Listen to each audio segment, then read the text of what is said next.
Father, we thank you, Lord, for your goodness in our lives, Lord, for your faithfulness, for your grace, Lord. Tunay nga, Lord, wala po kami masabi sa inyong katapatan, Lord, sa buhay namin, Panginoon. Pinupuni namin kayo at pinapasalamatan, Lord.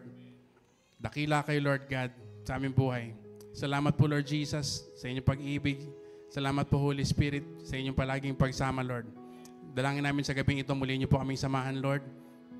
At kayo pong muli, Lord God, na mangusap sa puso ng bawat isa. Kayo po mag-convict, Lord, sa amin. Kayo po, Lord, na magpalakas sa amin. At mag-cause sa amin na tumaas yung faith namin at magtagumpay po kami, Lord God, sa lahat po ng mga hinaharap namin mga bagay, Lord. And we promise, Lord, to give you all glory and honor and praises. Sa iyo lamang, Lord, lahat. Ito pong panalangin namin, Lord. We agree, Lord, sa pangalan po ni Jesus. Amen. Amen. Hallelujah. God is good. And all the time. Amen. Salamat po mga kapatid na musician. Napakasarap po mag-worship kay Lord. Amen. Ito pong mga nakaraang buwan mga kapatid. Ito pong nakaraang isang buwan, we have been discussing about the holiness, the righteousness, and purity, mga kapatid na topic. Amen. Nakasunod po ba tayo? Naalala po natin mga topic. Ito po kasi ang theme natin, itong buong theme ng October. At ito pong topic na ito ay napaka-broad. Pero po rin po ang Panginoon, yung mga lingkod po ni Lord na nag-preach po dito, marami pong na-touch na areas. Amen. Pero alam ko po marami pa iba mga areas na hindi pa rin naituro po kasi ang Word of God po ay napaka-broad mga kapatid. Marami pa pong areas ang hindi pa na-discuss pero marami rin po nadaanan. Glory to God po. Praise the Lord po. We pray mga kapatid, ito pong series na ito, itong nakaraang buwan ay naging pagpapala po sa buhay ng bawat isa. Amen po. Naging po bang pagpapala sa atin yan, yung mga mensahe ni Lord? Lumakas ba yung faith natin? At nakita po ba natin na ang dami palang blessing ng Panginoon kasama po yung holiness at righteousness. Amen. Ito po nakaraang Thursday din po si Pastora Cora ay nag-preach patungkol sa role ng Word of God kung paano tayo i-sanctify sa ating buhay Kristiyano. Sino po nakaalala? At nakaka-encourage po and I pray also na nirenew po ni Lord yung pag-ibig natin sa salita ng Diyos. Amen? Sana po pinakinggan natin mabuti, tinake note at inulit natin pakinggan sa ating mga tahanan. Amen. Ngayong gabi naman mga kapatid, we are going to touch on yet another aspect ng topic ng righteousness mga kapatid. Ito mong previous weeks, siguro isa-isa natin yung mga na-discuss sa topic, na-discuss yung consecration, nalala niyo po, na-discuss yung how to overcome your weaknesses, the temptation sa buhay natin, na yung origin ng righteousness, na walang iba kundi si Lord, dahil regalo po yun ni Lord. At marami pa pong ibang topic patungkol sa righteousness. Na ito po yung regalo ng Panginoon. Ngayong gabi mga kapatid, we are going to talk about righteousness as prerequisite to many blessings in life here on earth. Yun naman po ang ating pag-usapan ngayon. I do not say that righteousness and holiness is only about procuring earthly blessings. Hindi ko sinasabi ng righteousness, ang paglakad ng mabuti, ng banal sa harapan ng Panginoon, ng matuwid, ay ang purpose lang ay para magkamal tayo ng mga blessing. Hindi po yun. Nabanggit natin marami pong purpose, maraming aspect ang righteousness mga kapatid. Ito po ay isang subject lang. Isang subject lang kaya i-discuss po natin na separate. Na-discuss na po natin kasi ibang mga topics patungkol sa righteousness, kung paano ito maging prerequisite sa salvation at yung righteousness na hindi mo righteousness ni Lord Jesus yon. Amen? Naalala po natin yon. Ang prayer ko po ngayong gabi ay magkaroon tayo ng renewed confidence when we come to God in prayer pagkatapos itong preaching na ito. Ready na po ba kayo? Amen. Makipagbukas po kayo sa akin sa 1 Timothy 4:7-8.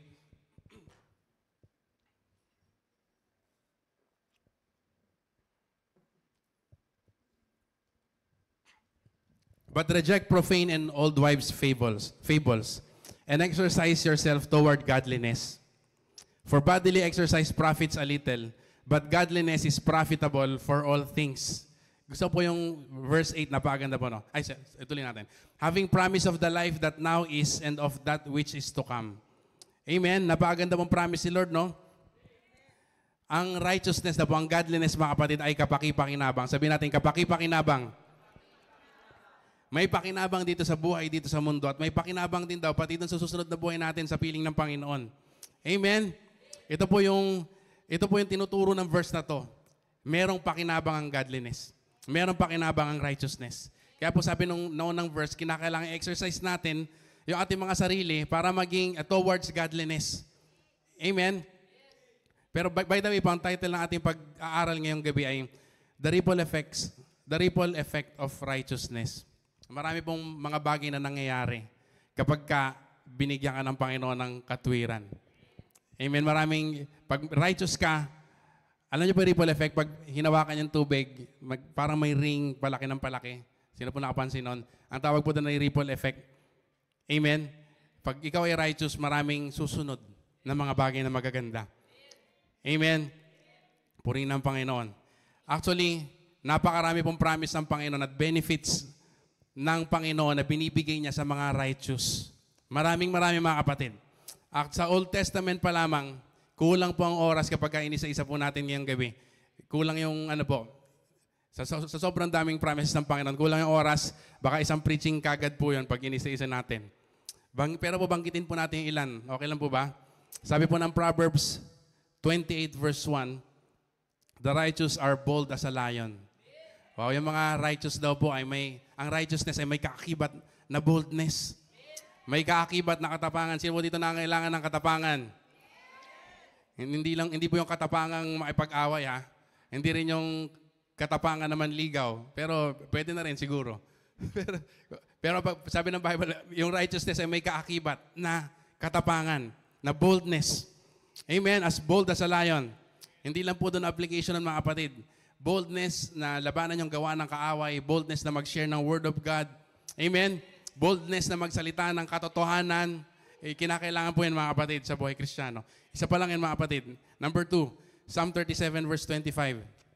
Tingnan po natin kasi maganda ma-appreciate po natin itong mga benefits na to bago tayo pumunta dun sa mga ibang mga details. I have been young and now I am old. Yet I have not seen the righteous forsaken, nor his descendants begging bread. Pangako po ng Panginoon to. Yung mga righteous daw ay hindi pababayaan ng Panginoon at hindi daw manlilimos yung kanilang mga anak. Wow! Di ba ang ganda pong pangako nun? Pwede kang magtiwala kay Lord. Lord, salamat. Alam ko, hindi mo babayaan yung pamilya ko. Hindi nyo ko iiwanan. Kahit anong dinadaanan natin pagsubok. Lagi tayo mag-emerge na victorious. Amen? Number 3, mga kapatid, Proverbs 15 verse 6. I-take note nyo mga kapatid yung promises po Kasi po ito, makikilim natin ito mamaya with boldness. Sa biyaya po ng Panginoon. Tignan po, in the house of the righteous, there is much treasure. Wow! Yung mga righteous pala, marami daw treasure sa kanyang tahanan. But the revenue of the wicked is trouble. Gulo daw yung kita ng yung kita ng masasama. Pero yung righteous, maraming treasure sa kanyang tahanan. Amen, I believe hindi lang po itong material na treasure, kundi spiritual na treasure at emotional na mga treasure. Physical na mga treasure. Amen?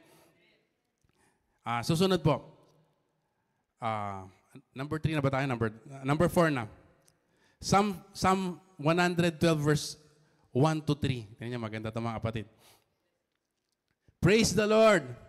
Blessed is the man who fears the Lord, who delights greatly in His commandments.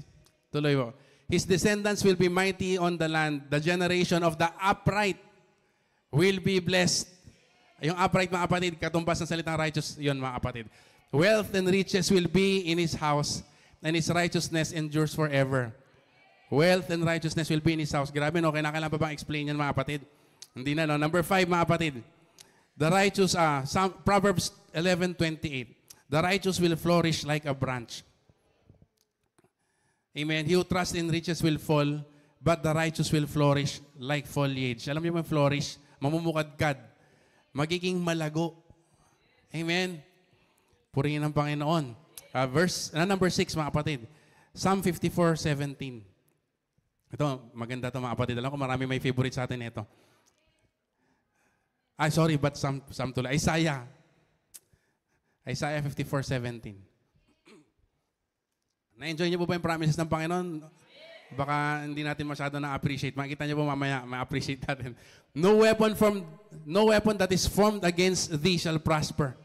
Wala daw sandata na bubuuin laban sa iyo ang magtatagumpay. And every tongue that shall rise against thee in judgment, you will condemn.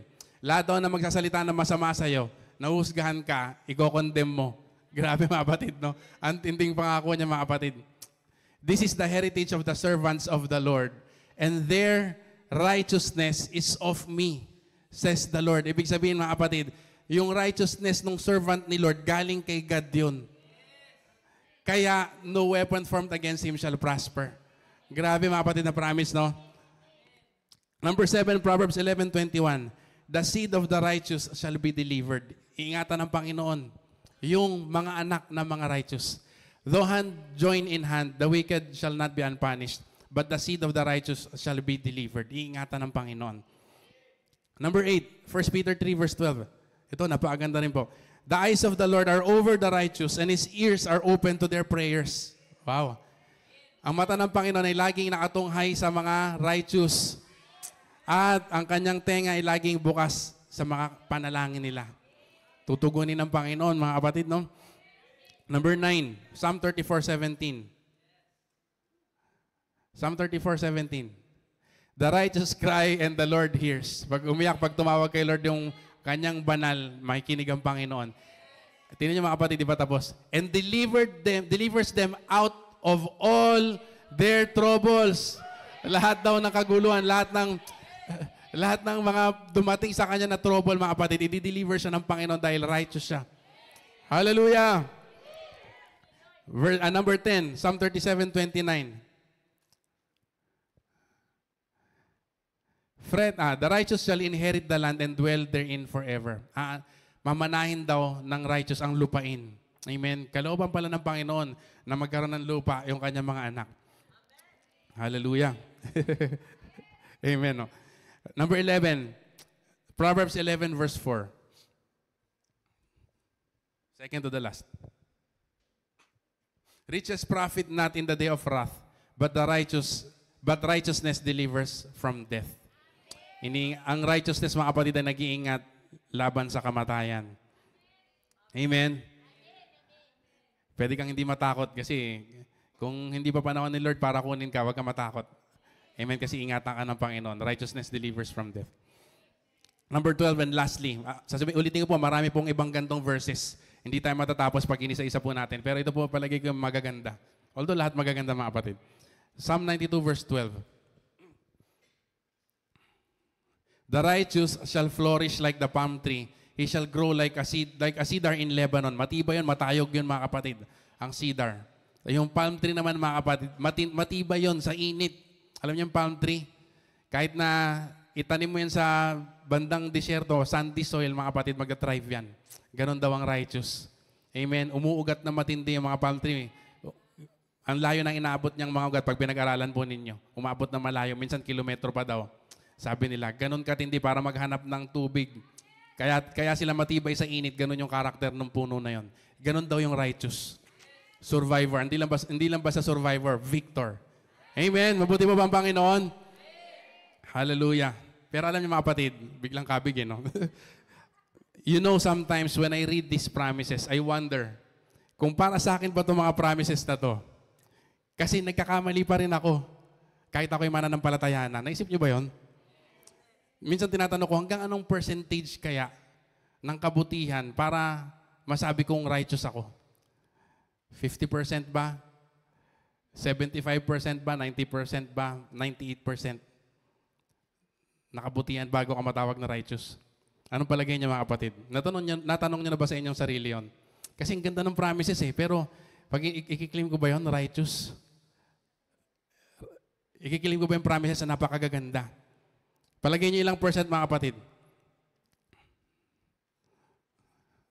Alam niyo mga kapatid, part of me wants to claim the promise. But part of me also tells me that I'm not worthy. Pag naisip ko kasi alam niyo salitang righteous, walang maipintas. Walang pagkakamali, walang maipintas. Grabe mga kapatid, no? Mataas ang salitang righteous, mga kapatid. Amen? Alam niyo ang katotohanan?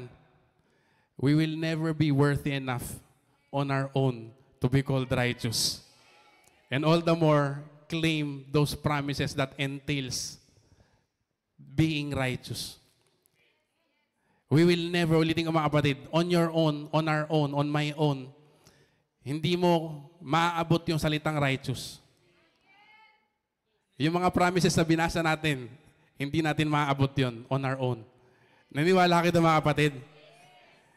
Kasi sabi ng Bible, lahat tayo nagkasala. Ang hirap tawagin yung sarili ng righteous mga kapatid pagka ganun, di ba? Ang dami natin pagkakamali. For all have sinned and fall short of the glory of God. Sabi ng Romans 3:23. Minsan maisip mo, wala tayong karapatan i-claim yung mga promises na yun. Napakagagandang promises na nag-entail or ripple effect ng righteousness. Maliban na lang kung may isang taong perfect na binigay niya sa iyo on his own free will yung benefits ng righteousness. Yung results ng righteousness, binigay niya sa iyo ng libre. Siya nagtrabaho, tapos binigay niya sa iyo na lang. Doon mo lang makiklaim yung mga promises na yun. Naunawaan po natin mga kapatid.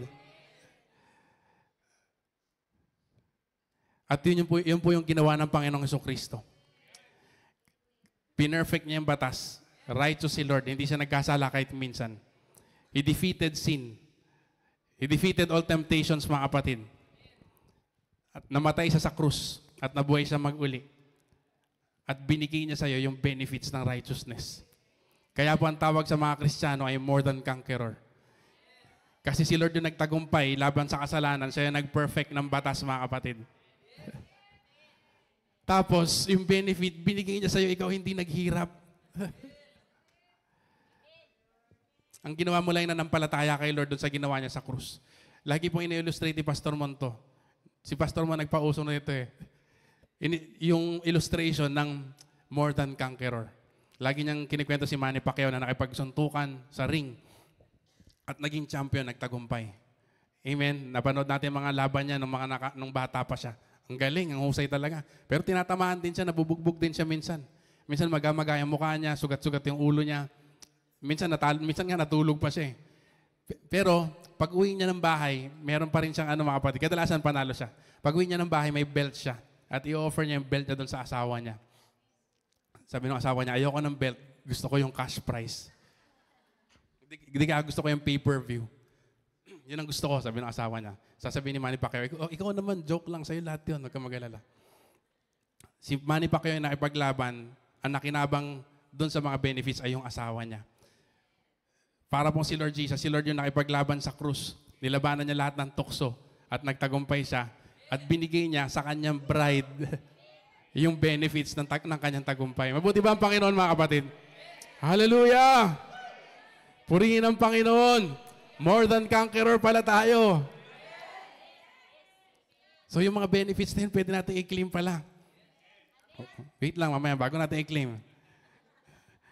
I pray mga kapatid. Alam niyo mga kapatid, minsan na-intimidate ako mag-preach ng feel-good sermon. Kasi pag nagbasa ka sa internet, tinitira nila pagka feel-good yung mga sermon eh. Sinasabi nila, nangingiliti ng tenga yan. Hindi yan patungkol kay Lord, sa demonyo yan. Eh anong magagawa ko mga kapatid kung ganun kabuti yung Panginoon? Di ba? Kung ganun kabuti ang Panginoon, talagang tataba yung puso mo pag na-realize mo kung gaano kabuti ang Diyos sa buhay mo at hindi ka na mabubuhay ng kaparesan dati. Hallelujah! Alam niyo po ba, nung si Lord Jesus, binili niya yung kaligtasan natin, merong benefits. Sabi po nung binasa natin kanina sa 1 Timothy 4:12, may profit daw yung godliness. Alam niyo po yung godliness, katumbas ito, yung righteousness mga kapatid, katumbas ito nung pagkamatay ni Lord sa krus. Kasi nung namatay si Lord sa krus, ang sabi ng 2 Corinthians 5:21, binigay niya sa iyo yung kanyang kabanalan. At kinuha niya yung iyong kasalanan, yung iyong karumihan, kinarga ni Lord Jesus sa kanyang sarili at binigay niya sa iyo yung kanyang kabanalan. Amen. So may profit mga kapatid, may benefit yung godliness. Alam niyo po ang sabi ng Psalm 103, bless the Lord, O my soul, and all that is within me, bless His holy name. Bless the Lord, O my soul, and forget not all His benefits. Huwag daw kalimutan ng lahat ng kanyang benefits. Anong benefits ng Panginoon? Basahin nga po natin yon. Who forgives all your iniquities. Wow! Kapatawaran ng kasalanan. Righteousness yan, di ba? Pag pinatawad ka ni Lord, dineclare kang as if you have never sinned. Yun po ibig sabihin ng justified. Yun po ibig sabihin ng righteousness. Who forgives all your iniquities, who heals all your diseases. Benefit, mga kapatid. Huwag daw kalimutan. Tuloy, kapatid. Who redeems your life from destruction. Salvation po yan, mga kapatid. Physical salvation. Who crowns you with loving kindness and tender mercies. Kinokoronahan ka ng pag-ibig at awa. Who satisfies your mouth with good things. Binubusog ka ng Panginoon. Grabe, no? Kay Lord galing lahat yan, mga kapatid. Biyaya ng Panginoon. So that your youth is renewed like the eagles. Pinapalakas tayo ng Panginoon. Huwag daw kalimutan yung benefits. Alam niyo mga kapatid, yung salitang salvation, by the way, sa Bible. Ang ibig sabihin po nito, kahit i-search niyo po sa Bible Hub at i-search niyo sa Google, ito po yung ibig sabihin ng salvation. Yung salitang, galing po siya sa Greek word na sozo. S-O-Z-O. Ito po yung word na ginamit sa Acts 16:31, believe on the Lord Jesus Christ and you will be saved. Saka Romans 10:9-10, if you confess with your mouth the Lord Jesus and believe in your heart that God raised Him from the dead, you will be saved. You will be sozo. Tingnan niyo po kung anong meaning, mga kapatid. To save, to rescue, to deliver, to heal. It encompasses a wide range of meanings including physical preservation from danger, spiritual salvation from sin, and holistic healing and making someone whole. Yun po ang ibig sabihin ng sozo. Yun po ang meaning ng Greek, ng salvation. Ibig sabihin, maraming kasama sa package. Maraming benefits. Amen. Godliness, sabi po, godliness or righteousness is profitable unto all things. All things. Hindi lang isang aspeto ng buhay natin. Purihin ng Panginoon kasi yung spiritual ang pinaka-importanting aspeto ng buhay natin. Yung righteousness na binigay ng Panginoon, yun ang pinaka-tinamaan, mga kapatid. Yung spiritual na problema natin. At yun ang pinaka-na-solve. Maliligtas tayo, mapunta tayo ng heaven. Amen? Pero ang sabi ng Bible, in all things, profitable in all things. Hindi po ako nagsabi niyan, mga kapatid. Yung mga nanonood na galit sa prosperity, wag po kayo magalit sa akin. Kasi po, salita po ng Panginoon yan. At yan po yung meaning, totoong meaning ng saved na salita. Yung root word po na ginamit doon sa Acts 16:31, sozo, mga kapatid. May mapapansin niyo parang ibang so something yun eh. Kasi pinagdikit nila ilang words, 3 words, you shall be saved. Ginawa nila isang word. Kaya hindi naging eksakto na sozo. Pero i-click mo yung numero, yung root word, makikita mo sozo. Amen. Checkin niyo po sa inyo mga kung may duda kayo. Pero I believe, nagtitiwala po kayo sa akin. Dahil research ko naman po ito. Sozo. Amen. Ito po yung root word na ginamit, root word ng Acts 16:31. Sozo. At Romans 10:9-10. Kaya pala, totoong pinagpala yung mga mananampalataya ng Panginoon. Hindi lang basta blessed na minsan, dahil palasak na yung salitang blessed, mga kapatid hindi na natin alam yung meaning. Blessed na blessed. Maganda po yung mga kapatid. Pero pag alam niyo po, napakalawak ng salitang blessed. Sabi po ng Psalm 32:1-2. Tingnan mga kapatid. Blessed is he whose transgression is forgiven. Pinagpala yung righteous, mga kapatid. Whose sin is covered. Wow! Blessed is the man unto whom the Lord imputed not iniquity. Pinagpala yung taong hindi sa kanya binilang ng Diyos yung kanyang kasalanan. And in whose spirit there is no guile. Wow! Paano nangyari yun? Spirit without guile. Alam niyo mga kapatid, na born again ka, perfect spirit yung binigay sa'yo ng Panginoon.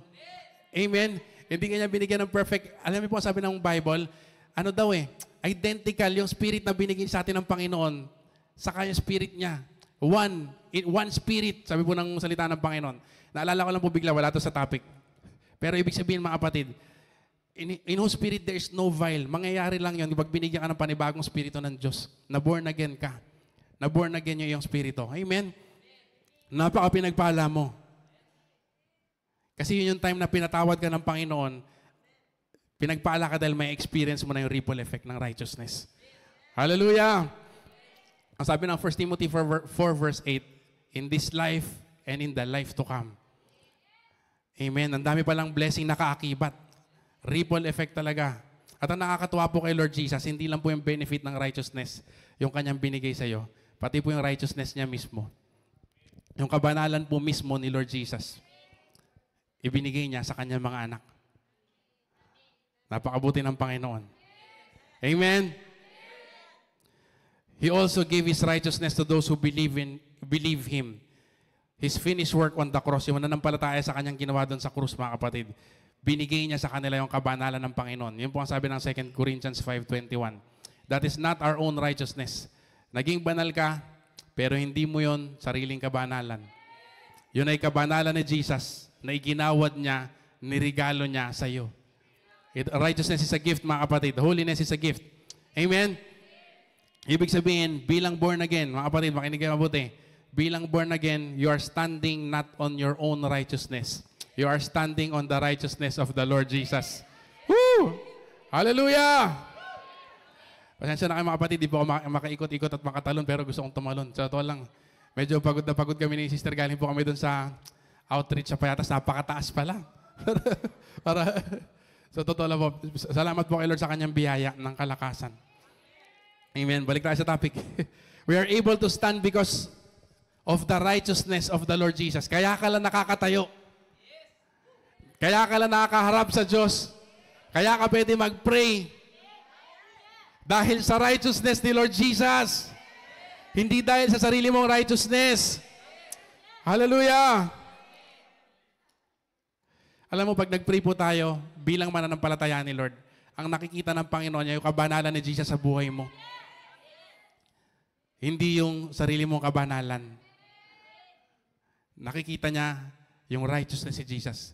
Katuparan ng 2 Corinthians 5:21.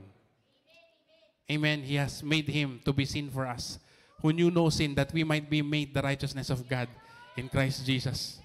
Hallelujah. Righteousness ni Lord yon. Ikaw ba'y masayang-masaya? You're made the righteousness of God. Ginawa kang kabanalan ng Diyos. Hindi kabanalan ng kahit sinong santo, kundi kabanalan ng Diyos mismo. Kinakailangan matanggap mo yan. Kinakailangan ma-realize, maging revelation sa'yo yan. Nung maborn again ka, ginawa kang kabanalan ng Diyos. Kahit na marami pa rin tayong pagkukulang at pagkakamali. Yung status bilang righteous, mga kapatid, nirigalo sa'yo ng Panginoon. Kaya nga po ang tawag, mga kapatid, sa mga mananampalataya ng Panginoon ay saints. Pag binasa niyo po yung epistle ni Pablo, mga kapatid, to the saints in Ephesus, to the saints in kung ano-anong mga lugar rin, mga kapatid, buhay yung mga tinutukoy ni Pablo doon. Buhay ng mga tao, kadalasan ng tinutukoy na saints na mga tao sa panahon ngayon, mga patay na. At kinakailangan i-canonize pa, dumaan sa sa masusing investigasyon. Ito, hindi ito nagkasala. Wala namang ganun, mga kapatid. No? Pero si Lord, hindi tayo binusisi para maging santo ka. Pinatawad ka lang pagkatapos humingi ng tawad at ginawaran ka ng katwiran na hindi ka karapat dapat tumanggap. Hallelujah! At hindi ka lang nagkaroon ng magandang status. Naging eligible ka. Naging eligible ka sa promises of righteousness na binasa natin kanina. Yung maraming mga kapatid. Qualified yun, 100% yun. Kasi righteousness ni Lord Jesus yun. 100%. Kasi hindi ka pwede maging righteous pag hindi 100%. Alam niyo ba yun, mga kapatid? So para matanggap mo yung mga regalo na yun ni Lord, yung promises na yun, yung ripple effect ng righteousness, you need to be 100%. At yung righteousness ni Lord, yung ginamit, binigay niya sa iyo para matanggap mo yung mga bagay na yun. Mabuti po ba ang Panginoon? Amen. Napakabuti po ng Panginoon. And yes, mga kapatid, kinakailangan mong i-exercise yung righteousness na yun. Kinakailangan mabuhay ng may kabanalan. Kinakailangan mong lakaran yung hinandang daan sa iyo ng Panginoon. Yung identity yung binigay sa iyo ng Panginoon, kinakailangan mong gamitin. Kaya po di ba sabi nung binasa natin sa 1 Timothy 4 verse 8, exercise yourself toward godliness. Sabi po na ibang scripture, mga kapatid, ano ba to? Naalala ko bigla. Work out your salvation with fear and trembling. Sabi, kinakailangan mong i-exercise yung righteousness na binigay sa iyo ng Panginoon. Pero hindi po ito kontra, mga kapatid, sa akin tinuturo. Actually, ito po yung na-discuss na natin nung diniscuss po yung consecration at sanctification, mga kapatid. Amen, yung response mo sa grace ng Panginoon, ito po yung sanctification na offer mo yung buhay mo kay Lord. Pero ngayong gabi, gusto ko po mag-focus yung patungkol dun sa unang step na ginawa ni Lord that made the big difference sa iyong buhay. Yung unang step na yun, yung ginawa kang righteous ng Panginoon, pinatawad ka sa lahat ng kasalanan mo. At naging eligible ka para tumanggap na maraming pagpapala. Amen po ba dyan, mga kapatid? Hallelujah. Just like salvation, we did not earn it. It was given to us. Yung righteousness, kaparehas ng kaligtasan. Hindi mo in-earn, pero binigay sa'yo. At ni-reap mo yung benefits of that good standing with God. We are supposed to walk in it and work it out and exercise it and use it, yung righteousness na yon, for maximum effect, quote and quote. Para talagang maraming blessing. Amen, mga kapatid? Kinakailangan natin gawin yon. Amen? Pero sabi ko nga po, mag-focus muna tayo doon sa unang part ng righteousness na binigay ng Panginoon. Yung unang step na binigay ng Panginoon. Amen? Para mas ma-appreciate po natin yung grace ni Lord. Amen? At lalo tayong ma-motivate na mag-work out ng ating righteousness. I-work out yung ating salvation. At mag-walk doon sa banal na buhay na hinanda ng Panginoon. Amen? This is another ripple effect ng righteousness na binigay ng Panginoon sa iyo. Romans 5:17. Puro sa New Testament naman tayo. Kanina puro Old Testament eh. Ito po yung ripple effect or ito yung benefit or ito yung promises na binigay ng Panginoon sa mga righteous. Romans 5:17. For if by one man's offense, death reigned through the one. Kung sa pamamagitan ng isang tao nagkasala, dumating yung kamatayan, naghari ang kamatayan sa buong sangkatauhan. Much more those who receive abundance of grace and of the gifts of righteousness will reign in life through the one Jesus. Ibig sabihin, kung potent yung kasalanan para maapektuhan yung buong sanlibutan at lahat sila ay mapahamak dahil sa pagkakasala ni Adan, mas potent daw yung kabanalan ni Lord Jesus. Na dahil sa kabanalan ng Panginoon, tumanggap ng patong-patong na biyaya yung mga mananampalataya at kapangyarihan na mag-reign in life. Amen. Reign in life. Sabihin nyo nga po, reign in life. Napakalaking salita. Pag sinabing reigning, it has something to do with authority. Amen. It has something to do with dominion. Meron kang i-dominate. Amen. Palagi ko, mas kinakailangan natin ng reigning dito sa mundo eh. Kasi sa langit si Lord mag-reign doon. Although sabi ng Panginoon, you will reign with me and sit on the thrones, mga kapatid, yung mga disciples si Lord. Sa 1,000-year reign ng Panginoon. Pero palagi ko, wala na tayong kalaban doon eh. Pero dito, yung diablo hindi pa nabubulid sa dagat-dagatang apoy.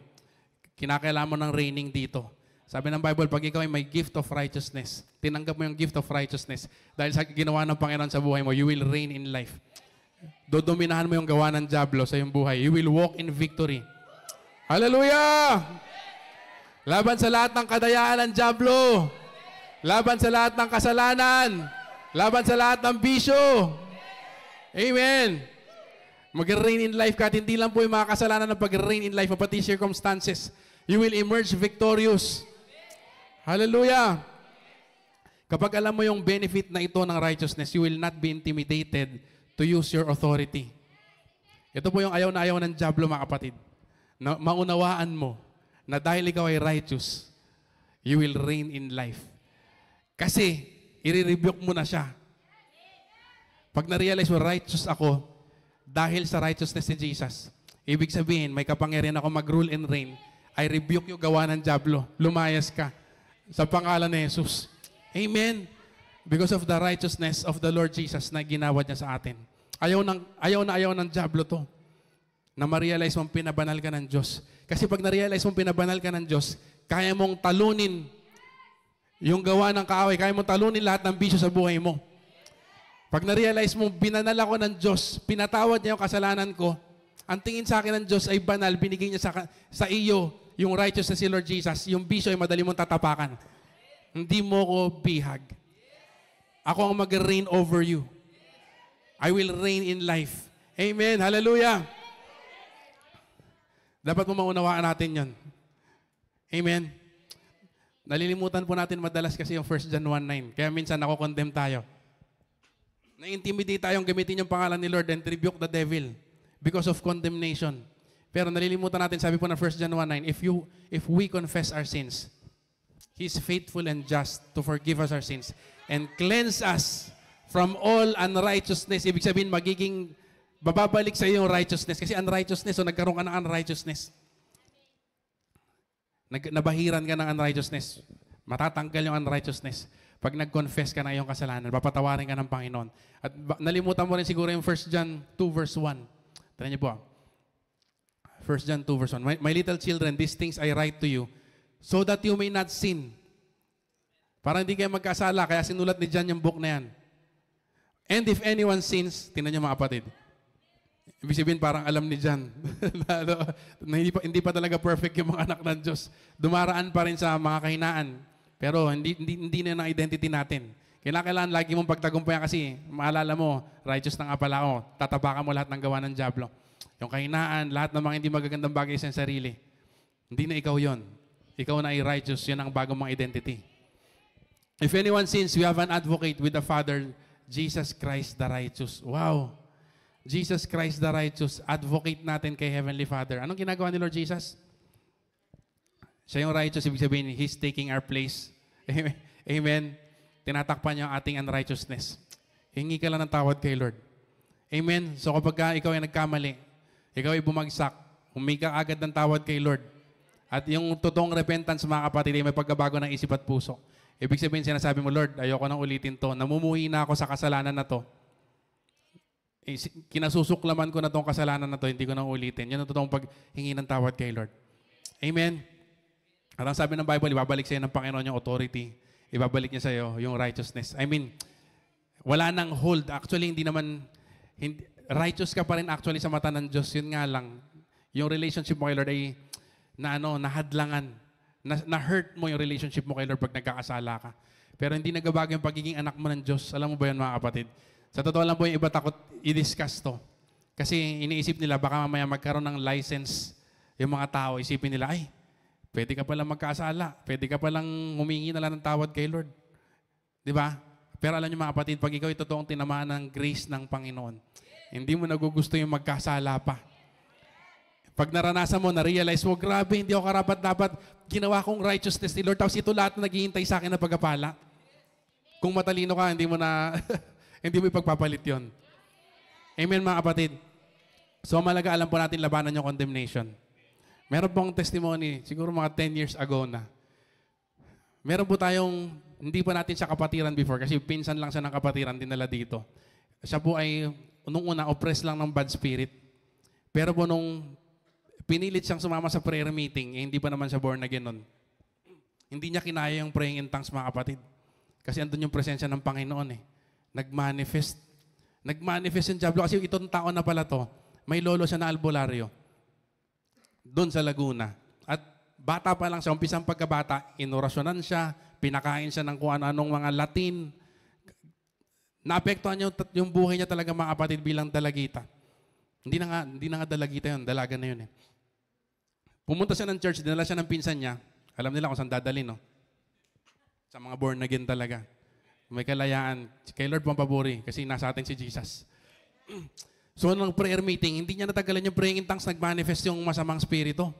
So, nagkaroon ng deliverance, mga kapatid. Medyo maraming karga eh.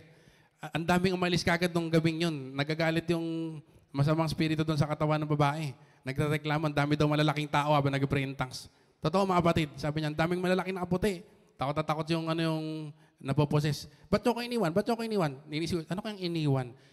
Sabi ko, iniwan siya ng ibang mga demonyo. Nung pinag-rebuke natin dito. Medyo nag-take ng ilang araw yan, mga kapatid. Pero pinalaya ng Panginoon. Talagang dineliver ng Panginoon. Nakapagtrabaho, nawala yung balat niya. Hindi natin nakita yung balat niya sa dibdib. Pero sabi ni Pastora, yung balat niya, nagkaroon lang daw siya ng balat na maitim sa dibdib nung pinakain siya ng orasyon nung kanyang grandfather, yung albularyo. Nung pinalaya siya ng Panginoon, sumuka siya, nawala bigla yung balat na matagal, kahit kuskusin daw niya, hindi nawawala. Pinalaya ng Panginoon. Sa madaling salita, nakapagtrabaho nga eh. Naging normal na yung buhay. Ang nangyari, mga kapatid, after a few weeks, bumalik siya, possessed na naman. Kasi ang nangyari, yung amo niyang namasukan siya bilang kasambahay, yung amo niya nanood ng horror. Sa pagnood niya ng horror, alam niyo ba pag nanonood kayo ng horror, nagpapapasok kayo na masamang spirito sa inyong buhay. So huwag kayong, mga kapatid, kahit mag-participate man lang sa Halloween. Kasi ito po ay gawa ng diablo. At sabi ng Bible, ang mga righteous ay walang kinalaman sa gawa ng kadiliman dapat. Amen. So itong dalagang ito, nanood siya. Dapat umalis na lang siya. Nung pagnood niya, mga kapatid, bumalik yung mga demonyo, yung masamang spirito. Yung time na yun, wala si Pastor Mon, wala si Pastora Cora, wala sila Pastor Joshua, wala sila Pastora Jean. Ay, kaming dalawa lang ni Sister Faith. Tumatakbo yung isang kapatiran, mabilis. Tapos kumakatok sa git, pawis na pawis. Kuya, sabi. Bumalik yung masamang spirito. Sabi ko, pambira. Hindi ako ready ng time na yun, mga kapatid. Nung time na yon, hindi ko maalala kung anong struggle ko nun, pero alam ko wala ako sa spirito nun. Sigurado kasi hindi ako pumunta, naghintay ako na 1 oras. Sige na, emergency po. Sabi niya, emergency kasi nagwawala dun sa kapitbahay. Dun sa kanilang bahay, nang gugulo sa mga kapitbahay. Violente at sumisigaw at nagmumura, nagsasalita ng mga bagay na hindi mabubuti. Yung babae na yon, sabi ko, hintayin natin sila Pastor Joshua sa sila Sister Pastora Jean. Kasi sila yung puspos eh. Kasi sila Pastora Mon, nasa Bicol. Imposibleng mahintay namin. Pwede bang bukas na lang? Pupunta namin bukas, sabihin nyo. Kaso alam nyo mga kapatid, sabi ko, Lord, kayo naman ang nagagawang righteous sa amin. Hindi po, sinadya ko po mag-delay ng 1 oras, kami dalawa ni Faith. Nagpuri kami kay Lord, humingi kami ng tawad, humingi ako ng tawad kay Lord. Patawarin niyo po ako, Lord. Sa lahat ng unworthiness ko, Lord, linisin niyo po ako. Ayokong pag nag-review ko ng Diablo, sabihin ng Diablo, kakampi kita. Patawarin niyo po ako, Lord, sa lahat ng pagkakamali ko, Lord. Nag-worship kami ng 1 oras dito. At pagkatapos naramdaman ko yung presence ni Lord, tara na. Pinuntahan po namin, carrying God's righteousness. Hindi yung sarili ko kasi wala akong pagmamalaki at that time. Yun nga po, medyo may struggle ako ng time na yun. Pinuntahan po namin, nirebuke namin sa pangalan ni Lord, pinalaya siya ng Panginoon. Pinalaya siya ng Panginoon. Noong unang pagdating namin doon, nananakot pa, hindi ko alam paano niya nalaman eh. Wala yung pastor niyo, no? Sabi niya. Paano kayo ngayon? Sabi niya. Pero nirebuke namin, may kasama mga kapatid, hindi lang po ako yun. Kasama si Faith, kasama yung ibang mga pinsan niya na born again din. Sa pangalan ni Jesus, lumayas ka. In Jesus' name, pinalaya po siya ng Panginoon sa madaling kwento. Alam niyo mga kapatid, our help in times of need. So we can come boldly to the throne of grace and ask help from the Lord. Pagka kinakailangan, kasi yung time na yun, kinakailangan ko ng help talaga. Wala Lord, hindi ko kaya, wala talagang pagmamalaki. Ito nung time na yun. Yung biyaya ng Panginoon, yung righteousness ng Panginoon, gumana. May authority sa righteousness ng Panginoon. Purihin ng Panginoon. Kay Lord lang po ang papuri. Hallelujah. Napakabuti ng Panginoon. Alam niyo po ang 1 John 1:9 na hindi lisensya para magkasala. Kabaligtaran nga mga kapatid eh. Sabi natin kanina, pag tinamaan ka ng grace ng Panginoon, hindi ka na babalik sa kasalanan. Ayoko na. Marirealize mo kung gaano kabuti ang Panginoon, kung gaano kakamahal ng Panginoon. Biruin mo, tatawagin kang righteous, hindi ka karapat-dapat. Alam niyo mga kapatid, naniniwala ko yung woman at the well na na-meet ni Lord Jesus na merong 5 asawa at pang-anim hindi niya asawa. Nung na-meet niya si Lord Jesus, hindi na siya naging kaparesan dati. Actually, naging po siyang evangelist. Naging siyang evangelist sa Samaria. Nangaral siya ng tinawag niya yung mga tao, hali kayo. Sabi niya, may nakita akong lalaki. Sabi ng mga kapitbayan, naku, lalaki na naman. Hindi, sabi, nakita ko yung Messiah. Alam niyo mga kapatid, napakabuti ng Panginoon. Hindi naging kaparesan dati. Yung babaeng yun na tinamaan ng biyaya ng Diyos. Pati po yung isang babaeng nahuli sa akto ng pangangalon niya, mga kapatid, na gustong batuhin ng mga pariseyo. At yumuko lang si Lord at nagsulat sa lupa. At tumayo si Lord, sabi niya, kung sino sa inyo walang kasalanan, siya yung unang bumato. At dahil lahat sila may kasalanan, binitawan nila lahat yung bato nila at iniwan nila yung babae. Sabi ni Lord Jesus, meron pa bang umaakusa sa'yo? Wala na po. Neither do I condemn you. Go and sin no more. Sabi ni Lord, humayo ka at huwag ka na magkasala muli. Naniniwala ko, pag-alis ni Lord Jesus, pag-iwalay niya doon sa lugar na yan, doon sa babae, hindi tumalon-talon niya babae, asan na ba may panibago akong client? Hindi na ganun yung babae, mga kapatid. Naniniwala ko dahil tinamaan siya ng biyaya ng Panginoon. Amen! He who is born of God, ibig sabihin, righteous yun, overcomes the world. Sabi ng 1 John 5 verse 4, pag born again ka, ikaw ay righteous, you overcome the world. Magtatagumpay ka sa lahat ng gawa ng kaaway, sa lahat ng tukso, mga kapatid. You become a victor or a more than conqueror when you receive that gift of righteousness.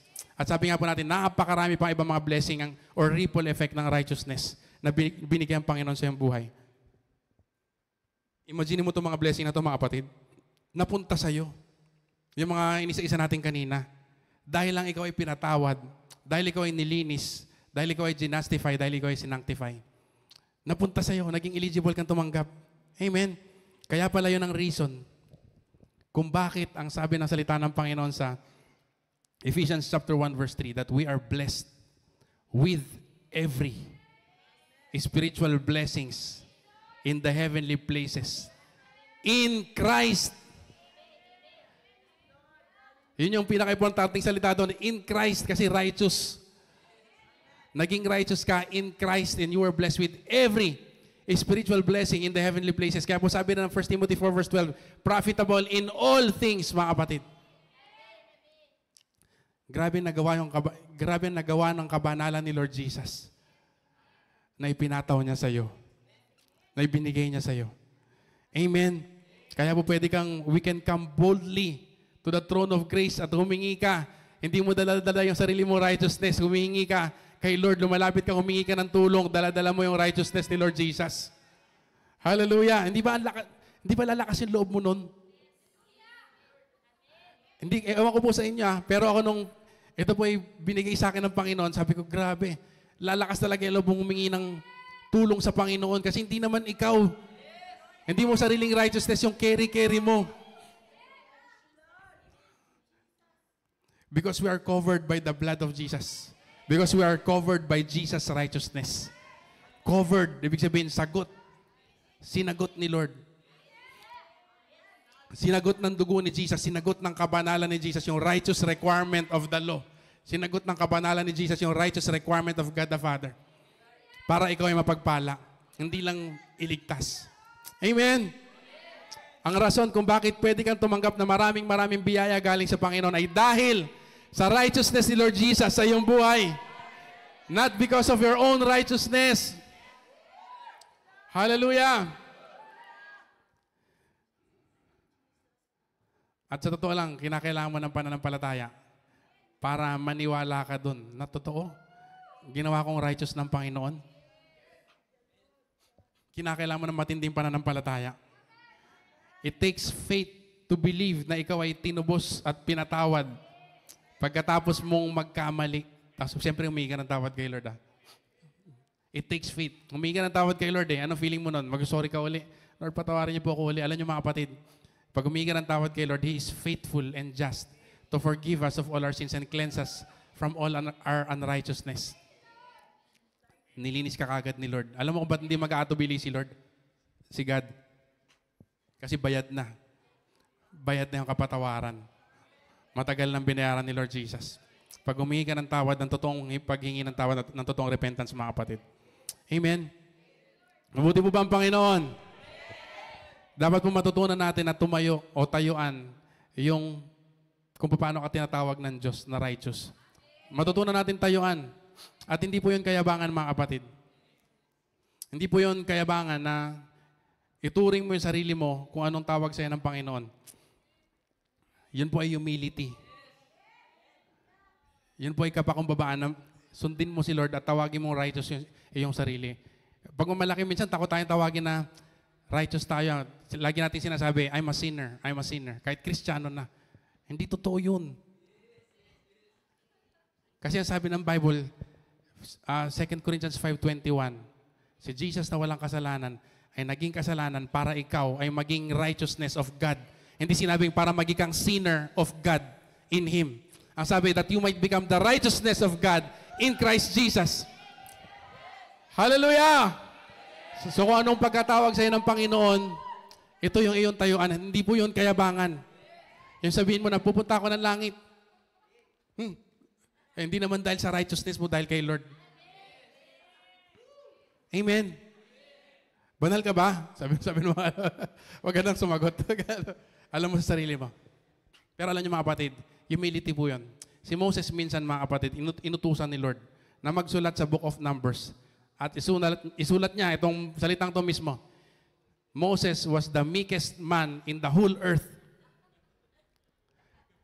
Siya yung nagsulat ng Book of Numbers. Sinunod niya si Lord. Siguro nag-squirm siya, Lord naman, isulat ko yun. Pero sabi ni Lord, isulat mo yan. Sinunod niya. Kaya po matatagpuan po natin sa Numbers. Tinake note ko yan, wait lang. Sana, Numbers 12 verse 3. Tingnan niyo po. Now the man Moses was very humble. Wow, siya nagsulat niyan, ha? More than all men who were on the face of the earth. Si Lord ang nagpasulat sa kanya. Sinunod niya. Kung hindi niya sinulat yon, Yun ang kayabangan. Kasi hindi siya sumusunod, ayaw niya magpa-under sa kalooban ng Diyos. Nakuha ba natin yung mga kapatid? Sinunod niya lang si Lord, hindi siya nagmamayabang. Siguro sabi ni Moses, hindi ako yun Amen. So likewise mga kapatid, it is not arrogant. It is not arrogance to say that you are righteous in the sight of God. Sabi mo ngayon sa iyong sarili, I am the righteousness of God in Christ Jesus. Ulit. I am the righteousness of God in Christ Jesus. Sa Tagalog, binanal ako ng Diyos kay Kristo Jesus. Hallelujah. Amen. Si Lord ang tumatawag sa iyo na ikaw ay righteous pag ikaw ay na-born again. Si Lord ang tumawag sa iyo na santo. Si Lord ang tumawag sa iyo na justified. Si Lord ang tumawag sa iyo na sanctified. Amen.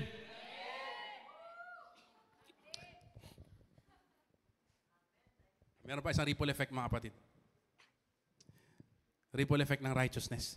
The reason why we can ask God and He will give it to us, that our joy may be full. Sabi po ng John 16:24, ay dahil kay Jesus at hindi dahil sa ating sarili. Amen. Kasi dahil kay Jesus, kasi in my name, sabi ni Lord.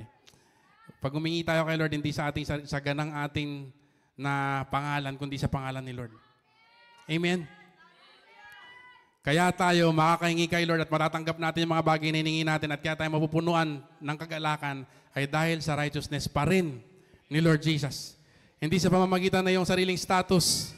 Alalahanin mo, tayo ay separated from the Lord. Amen. Sabi po ng Ephesians mga kapatid, but we became reconciled, pinagbati. We became close to God. Sabi ng 2 Corinthians 5:18-21 at sabi rin ng Romans 5:8-11, we became close. We were brought near by the blood of the Lamb, by the blood of Christ. Sabi ni Ephesians 2:13, dating malayo, naging close na tayo kay Lord. Kaya pwede ka nang humingi. Amen. We can ask and it will be given to us not because of our own merits, but because of the merit of the Lord Jesus. This is so huge and liberating, mga kapatid. Siyempre, hingi ka kay Lord ng ayon sa kalooban niya. Amen. Hindi ka hingi ng dalawang asawa, hindi ka hingi ng labag sa kanyang kalooban. Ng kaparusahan dun sa iyong mga kaaway. Hindi yun, mga kapatid. Amen. Pero ibig sabihin, lalakas yung loob mo na humingi kay Lord. Kasi you're not asking on your own name. You're asking in the name of Jesus. You're asking using His righteousness, using the status of the Lord Jesus Christ. Ulitin ko mga kapatid, I do not say that we don't have to live holy anymore. Because we already have the righteousness of the Lord bestowed upon us. Kinakailangan mo pa rin lumakad na may kabanalan at iwaksi lahat ng tukso at kasalanan at crucify ourselves. Crucify yung ating laman para lumakad at mapilis si Lord. Dahil yun ang identity mo. Hindi dahil nagsusumikap ka na mapilis si Lord. Kaya ako gagawin to para malugod sa akin ang Panginoon. Hindi po yun dahil sa iyong performance. Amen? Amen ba mga kapatid? Kundi dahil yun ang iyong identity kaya ka magpapakabanal. Hindi para bilhin yung ano ni Lord, yung kaluguran ng Panginoon. Amen? Tingnan niyo mga kapatid, which is a better anchor of your faith? Your holiness or the holiness of the Lord Jesus? Di ba, mas magandang yun ang anchor ng iyong pananampalataya. Pag nag-pray ka, Lord, dahil kayo po ay banal. Amen? Dahil sabi ginawa yung kabanalan sa akin, malakas yung loob natin. At ito po yung prayer ko ngayong gabi mga kapatid, na lahat po tayo ma-realize natin. At lumakas yung loob natin na mag-pray. Amen? Tumaas yung pananampalataya po natin.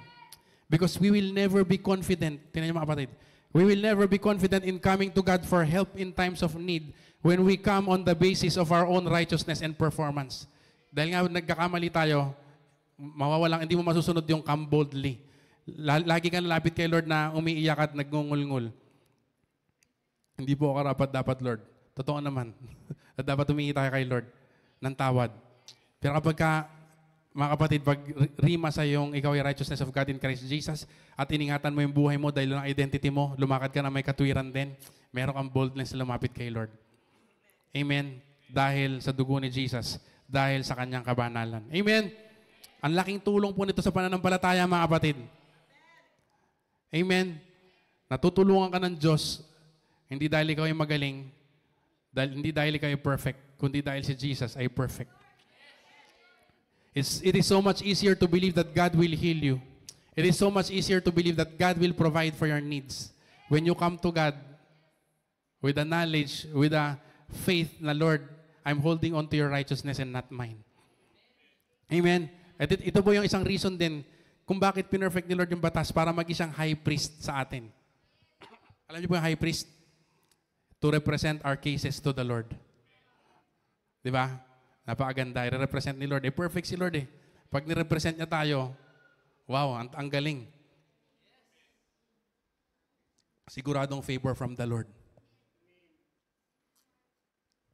Amen. Jesus is so wonderful. Knowing this amazing grace will make you keep yourself. Pag na-realize mo ito, napakagandang biyaya ng Panginoon, ingatan mo yung sarili mo. Kapag iningatan mo yung sarili mo, hindi ka kayang galawin ng dyablo. Sabi ng John, di ba, 1 John, the righteous keeps himself and the evil one touches him not. Amen.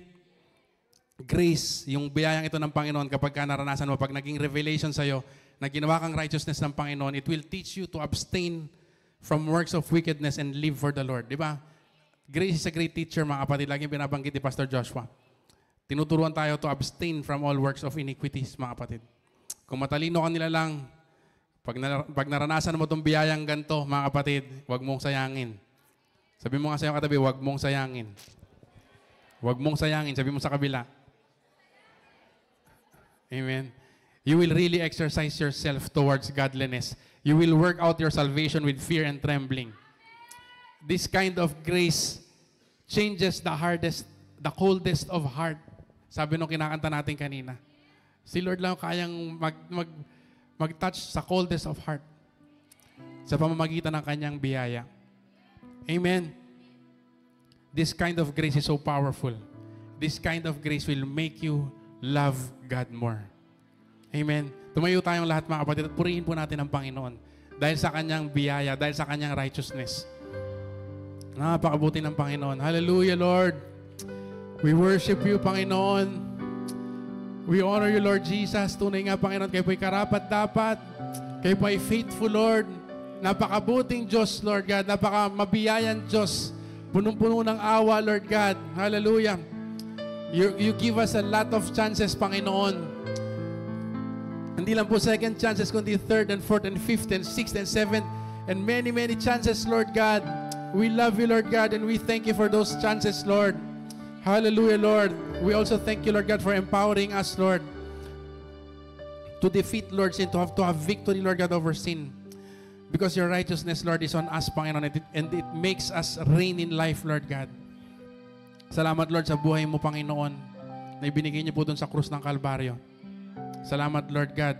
Kahit di po kami karapat-dapat, pinako kayo sa krus.